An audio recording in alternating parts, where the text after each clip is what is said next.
Reinaldo Rueda, agora técnico da seleção chilena. Carpegiani surpreso com a camisa? Jamais. Mas ele estranhou um número e brincou. É a 10 para os 10. 01. Ah, bom. 01. Antes da apresentação e da entrevista coletiva, Carpegiani conheceu as instalações do Ninho do Urubu ao lado do filho, Rodrigo, que será o seu auxiliar técnico. O Flamengo também anunciou outro auxiliar, Maurício Barbieri, da Comissão Técnica Permanente, que terá Rogério Maia como preparador de goleiros. Carpegiani veio para ser o treinador, com contrato até o fim do ano. Mas a função de coordenador técnico não está descartada futuramente. Eu seria o treinador de campo, o trabalho no campo. Seria responsável, respondendo as perguntas de vocês sempre após os jogos, sendo responsável direto por tudo aquilo que acontece dentro do campo. Seria o responsável. O projeto ele vai ter o prosseguimento no momento adequado. Carpegiani citou um exemplo como adversário para fazer um apelo ao torcedor rubro-negro. Eu tive a oportunidade no final do ano passado de jogar aqui com o Curitiba. Os primeiros 15, 20 minutos, nós tomamos um chocolate. Quanto a torcida, ela não parava. Eu queria parar o jogo, eu queria entrar dentro do campo para pedir, pelo amor de Deus, que se parasse a torcida. Em quase uma hora de entrevista, o presidente do clube falou da saída de Reinaldo Rueda. Nós nunca fomos enganados, né, ou estivemos à margem do processo esse tempo todo. O treinador, Reinaldo Rueda, que é uma pessoa contra quem nós não temos absolutamente nada, muito pelo contrário, ele recebeu uma proposta, o Flamengo ficou sabendo que existia essa proposta e, obviamente, se preparou para o desfecho, fosse ele qual fosse. O elenco rubro-negro se reapresenta no próximo sábado aqui no Ninho do Urubu e possivelmente sem caras novas. O diretor executivo de futebol do clube afirmou que há negociações avançadas, que 3 ou 4 peças serão contratadas para essa temporada. A prioridade é de um centroavante, já que as alternativas a Paulo Guerreiro são jovens jogadores, como o Felipe Viseu e também o Lincoln. E o volante Wallace, ex-grêmio, que está no Hamburgo e decidindo o seu futuro, deve assinar com o Flamengo para essa próxima temporada. Nós temos sempre, nós temos definido aí algumas posições que eu aqui, óbvio que não vou falar, por questão estratégica. Por essas possíveis contratações serem, no nosso entendimento, de um bom nível, é natural que elas sejam mais demoradas também. O possível retorno de Adriano Imperador está na pauta do Flamengo, mas passa necessariamente pelo departamento médico. O Adriano é ídolo da torcida do Flamengo, é meu ídolo, ídolo dos meus filhos, né? De vez em quando eu participo de programas aí de vocês, eu sempre escalei o Adriano na seleção do Flamengo de todos os tempos. Agora, eu acho que ele tem que ser tratado com o carinho que ele merece e com respeito. A situação dele tem que ser lidada, né, de uma maneira estruturada, partindo do departamento médico. Então, o procurador dele já sabe que o departamento médico do Flamengo está à disposição para conversar com ele e, a partir daí, é que pode se encaminhar qualquer tipo de solução. Tá aí o presidente Bandeira de Mello falando sobre o Adriano, tanto é questionado se volta ou não volta. O Carpegiani foi o técnico que subiu o Adriano para o time principal do Flamengo, não fugiu da pergunta, né? Não teria como essa pergunta não surgir. O presidente Bandeira de Mello deixou o departamento médico à disposição do Adriano, caso ele queira se tratar, já que ele tem um problema com um tendão que não foi bem tratado na época que ele estava no Corinthians.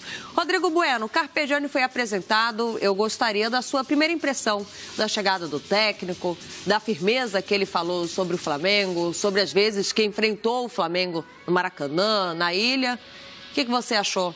Olha, primeiro eu quero dar parabéns ao Flamengo, fez exatamente o que eu tinha sugerido, apresentar um técnico logo depois, minutos depois da saída da rescisão com o Rueda. Mostrou, como disse o presidente Bandeira de Mello, que o Flamengo estava preparado para qualquer desfecho e muita gente apontava para esse desfecho, troca de treinador.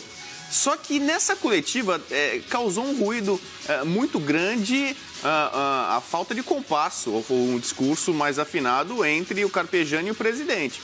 Porque o Carpegiani, ele aponta para um futuro muito breve, ele não aponta quando, de um outro treinador e de ele vindo a ser o coordenador, supervisor de futebol, saindo do trabalho de campo. E o Bandeira de Melo enfatizou que ele é o técnico até o fim, contrato de 1 ano e tal. Então, na cabeça do Bandeira de Melo, o técnico para o ano, para a temporada, é o Carpegiani. É o que deixou transparecer o presidente do Flamengo. Já o Carpegiani, ele parece que está quebrando um galho, tapando um buraco, enquanto não chega um outro técnico. E ele já está mirando esse cargo, já colocando também uma certa responsabilidade na direção, apontando para o cargo de supervisor, coordenador, que é um pouco mais tranquilo. Fazendo um paralelo aqui, uma comparação, o Atlético Paranaense viveu isso em 2017. Começou o ano com o Paulo Autuori como técnico e 3 meses depois do início da temporada ele passa para outra função de coordenador e chega o Eduardo Batista, né? Então, precisa ajustar isso daí. Obviamente foi uma coisa imediata, logo após a saída do Rueda esse ano do Carpegiani, já estava tudo certo com ele. Não tem muito problema, porque é um cara da casa, 0-1, Flamengo, torcida, 81, há uma química muito grande, que pode ganhar mais contornos rubro-negros ainda com o Wagner Love, eu acredito. Eu acho que é um cara que deve agregar muito ao Flamengo. Wagner Love, sem trocadilho, ele ama o Rio de Janeiro, ele ama o Flamengo, adoraria jogar, acho que tem condição do Flamengo a se acertar com um centroavante de bom nível e que é ativo. O Adriano é uma outra esfera. O Adriano não é jogador de futebol profissional neste momento. O Adriano é um ídolo da torcida, o do Flamengo adora ele e tal. Mas não dá para você, num futebol profissional hoje, lançar o Adriano só por camaradagem ou por caridade, porque é chapa, porque é legal, não. Tem que passar por um processo que eu acho que é longo, de recuperação física, de demonstração de comprometimento, para quem sabe ter à disposição Adriano e Wagner Love. Wagner Love eu acho que é uma ótima pedida, é uma das carências nesse momento, porque a gente sabe que o Guerreiro está suspenso. Aliás, não sabemos nem se o Guerreiro vai voltar a jogar pelo Flamengo. Pode ter em breve aí uma rescisão de contrato. Tem gente que defende até que o Guerreiro realmente já tem o seu ciclo concluído no Flamengo. Então, o Rodrigo Caetano... Você acha que ele concluiu o ciclo dele no Flamengo? Olha, ele não correspondeu totalmente às expectativas. Muita gente espera do Guerreiro, aqui no Brasil, um super artilheiro. O Jô é artilheiro do Brasileiro, o Ceifador faz mais gols que eles, que o Guerreiro. Mas, na verdade, ele nunca foi na carreira dele um grande fazedor de gols. Mas ele é um jogador de um nível internacional. Ele é melhor jogador para mim que o Jô, melhor jogador que o Ceifador. Mas o torcedor acaba vendo o Viseu fazer gol. Entre Viseu e Guerreiro não tem tanta diferença. Tem, claro que tem. Tanto que o Flamengo vai em busca de um Wagner Love, um jogador com nível, né, pelo menos de seleção brasileira, já teve passagem na seleção brasileira. Rodrigo Caetano agora ainda tem algum tempo para reforçar esse elenco, contratações pontuais. Acho que o Flamengo, assim como fez o Palmeiras, tem que contratar menos e melhor. Dar tiros certeiros para não errar nessa temporada. O Flamengo tem que dar algum título de expressão para sua torcida. O Flamengo, que se reforçou muito ano passado, a gente comentou isso ontem aqui no Bom Dia Fox, foi se reforçando ao longo da temporada. E muitos atletas foram cobrados de uma forma que talvez não deveriam, né? Já que eles fizeram a sua pré-temporada aqui, foi o caso do Everton Ribeiro, do Giovani, entre outros que chegaram, o Rodolfo, exatamente. E aí você falou sobre contratações pontuais. Quais seriam essas contratações pontuais? Fora o centroavante, que está muito claro, que foi até que o Rueda saiu, ou antes dele sair, foi a primeira posição que ele deixou claro que o Flamengo precisava. Tem um Viseu, mas até para fazer uma sombra para o Viseu. Para alegria rubro-negra, um reforço foi a saída do Márcio Araújo. E aí tem o Wallace. O Wallace a gente viu ali, é um otimismo muito rubro-negro, que o Wallace pode assinar, mas tem uma concorrência que é forte do Atlético Mineiro. O Galo está fazendo uma oferta melhor que a do Flamengo, só que o jogador quer jogar no rubro-negro. Então essa é uma vantagem que tem o Flamengo. É uma posição interessante, já que perdeu um volante, colocar um outro volante que é mais de contenção de pegada e que, convenhamos, tem muito mais, não só técnica, mas dinamismo, intensidade. É um volante mais contemporâneo, mais moderno, capaz de fazer funções além do que fazia o Márcio Araújo. Então acho que é um ganho no elenco. Na questão defensiva, eu ainda acho que o Flamengo carece de pelo menos um lateral direito mais firme. Eu nunca fui fã do Pará. Reconheço nele muito esforço, muita garra, mas só isso acho que não basta. E o Rodinei já se mostrou também um jogador que é mais ala que lateral. Eu acho que por exemplo, o Palmeiras acabou conseguindo o Marcos Rocha, que também é ofensivo, mas é um jogador mais firme nessa posição. Acho que já era hora, passou do tempo do Flamengo acertar um lateral direito mais consistente, mais seguro. O Rodrigo Caetano ontem, nessa mesma entrevista, ele falou, e dentro dessa linha que você dizia, no ano passado o Flamengo abriu o cofre. O Caetano, ele explicou que tem em andamento 4 negociações, né, algumas bem adiantadas, mas como você disse, né, Rodrigo? Contratações pontuais. Esse foi o termo utilizado, inclusive, pelo homem forte do futebol do Flamengo. E ele chegou a dizer o seguinte, que justamente o Flamengo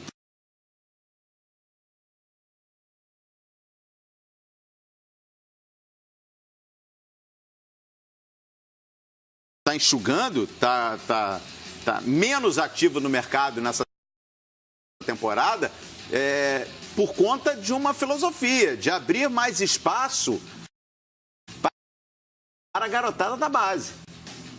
É uma meia-verdade. Porque é uma meia-verdade. É óbvio que todo mundo gosta da base, aproveitar a base, o discurso é muito bacana.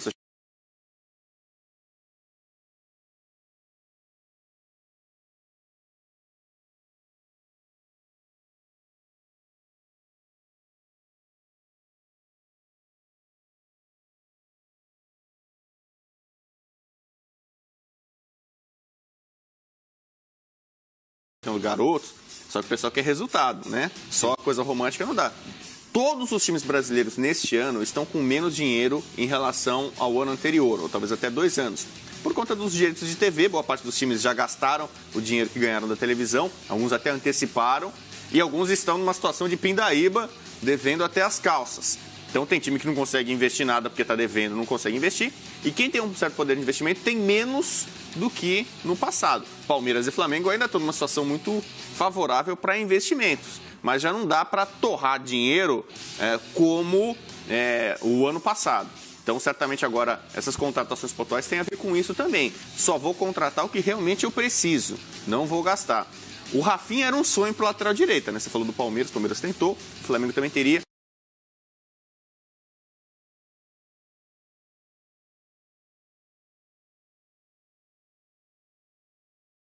Era um jogador que estava disposto a voltar ao futebol brasileiro, mas o Bayern de Munique acabou ficando com ele. Então, é uma carência nessa posição. Você vê, o Cruzeiro, há um tempão não tinha, foi buscar o Edilson. O Flamengo poderia, talvez, tivesse um pouco mais de tempo. Se é um barato, né? Se o Rueda tivesse saído antes, talvez o Renato Gaúcho fosse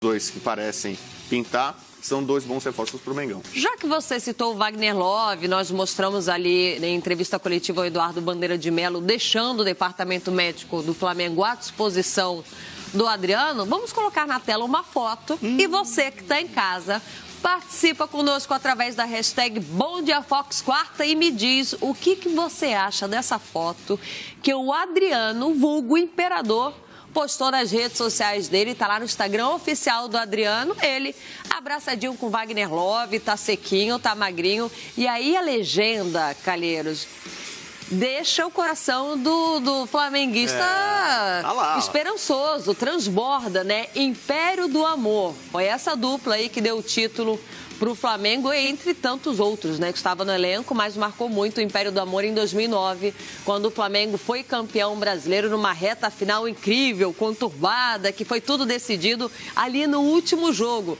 E tá lá o pessoal destacando... 2010, né? Libertadores 2010 também. Aquele confronto contra o Corinthians. Exato. Né? Sequinho, o pessoal comentando ali, ó, foto e pesada. Tá mesmo, quer deixar a nação rubro-negra sonhando. Todo mundo falando, ai meu coração, um barato. O Love tá muito parecido comigo, quando eu tiro foto contigo. Ali, tá na ponta do pé, ó. Você reparou? Quando a Lívia Cisme tirar foto comigo aqui no estúdio, eu tenho que ficar igual o Wagner Love, olha lá, na ponta do... Tira a tarde aí, olha lá, olha o Wagner Love, olha lá. Ó, só quem é baixinho para reparar nesse detalhe. Eu não tinha reparado. Chinelinho. Eu não tinha reparado. Boa, Calheiros, boa. Ele não precisou subir na madeirinha como... Não, isso com o André Sanches, né? Sim. O Wagner Love também deixou boa impressão no Corinthians.